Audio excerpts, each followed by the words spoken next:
ஸ்கின்ல இருக்க புண்ணை என்ன டாக்டர்கிட்ட காட்ட வந்தா இப்படி எல்லா முடியும் மொட்டை அடிக்க சொல்லிட்டீங்கண்ணா. ஆனா வாழையாவது விட்டு வைங்கண்ணா ப்ளீஸ்ண்ணா. ஆனா போதும், நான் காத்தடிச்சது எனக்கு பிடிக்கவே இல்லை. நான் வாட்டுக்கு நிம்மதியா வீட்டுல இருந்திருப்பேன். வணக்கம் நண்பர்களே, நம்ம இன்னைக்கு விருதுநகர் சாய் பெட் கிளினிக்ல இருக்கோம். ஸோ இந்த டைம் பார்த்தீங்கன்னா லியோங்கிற இந்த ஜெர்மன் ஷெப்பர்டை கூட்டிட்டு வந்திருக்காங்க. இந்த ஜெர்மன் ஷெப்பர்டுக்கு வந்து ஸ்கின் இன்ஃபெக்ஷன் ஹெவியா இருக்கு. ஸோ அதனால பார்த்தீங்கன்னா ஃபுல் ஃபர் ரிமூவல் டாக்டர் சொல்லியிருக்காரு. நம்மளும் ஃபுல் ஃபர் ரிமூவல் எடுக்க ஆரம்பிச்சிச்சு. நீங்க பார்த்தா தெரியும், அந்த எடுக்கிற இடத்துல எல்லாம் பார்த்தீங்கன்னா பேட்சா இருக்கு பார்த்தீங்களா, அது எல்லாமே புண்கள் தான். அந்த அளவுக்கு வந்து ஸ்கின் ரொம்ப மோசமா இருந்தது.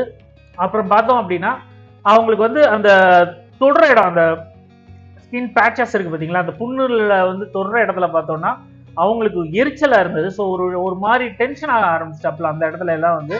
ஸோ இது நார்மல் தான் எல்லா டாக்ஸுக்குமே. ஆனால் நம்ம க்ரூமிங் பண்ணி தான் அந்த இடத்துல விட முடியாது. ட்ரிம்மர் பண்ணாமல் விட்டோம்னா திரும்ப அந்த இடத்துல வந்து புண்ணு மேலே அந்த ஹேர் பட்டு ஏதாவது ஒரு பிரச்சனை இழுத்து வைக்கும். ஸோ அதனால வந்து நம்ம ஃபுல் ரிமூவல் வந்து பண்ணிக்கிட்டே தான் இருந்தோம்.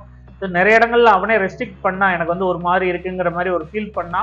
ஸோ இருந்தாலும் நம்ம வந்து கொஞ்சம் ஃபோர்ஸ் பண்ணி தான் பண்ண முடிஞ்சது.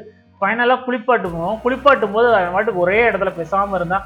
அந்த ஷாம்பு கூட பார்த்தீங்கன்னா டாக்டர் ப்ரிஸ்கிரைப் பண்ண ஷாம்பு தான் போட்டால், வேற எந்த ஷாம்பும் இல்லை. அந்த தண்ணி பட்ட உடனே அந்த புண்ணு வந்து அந்த எரிச்சல் இல்லாமையா இருந்துச்சு என்னமோ தெரியல, ரொம்ப அமைதியாக ஃபீல் பண்ணா. அதுக்கப்புறம் வந்து அந்த டாக்டர்ஸ் கொடுத்த ஷாம்பு போட்ட உடனே கொஞ்சம் அன்னிச்சு. ஏன்னா சில ஷாம்பூஸ்ல அந்த மெடிக்கல் ஷாம்பூஸ் தானே, ஸோ அதனால வந்து சின்ன எரிச்சல் உண்டு பண்ணும் அவனுக்கு. ஸோ அந்த இடத்துல இருக்க முடியல. அண்ட் ஃபைனலாக ப்ளோ ட்ரையர் போட்டு அவங்கள வந்து ரெடி பண்ணியாச்சு. நான் வந்து பாத் டப்லேயே தான் அவங்கள க்ளீன் பண்ணி முடித்தேன். ஏன்னா அவங்கள டேபிளுக்கு எங்களால் திரும்ப தூக்க முடியல, அதனால தான் இப்படி ஆகிப்போச்சு. ஸோ இந்த வீடியோ உங்களுக்கு பிடிச்சிருந்தா லைக், ஷேர் அண்ட் சப்ஸ்கிரைப் பண்ணுறதுல பார்ப்போம். பாய்.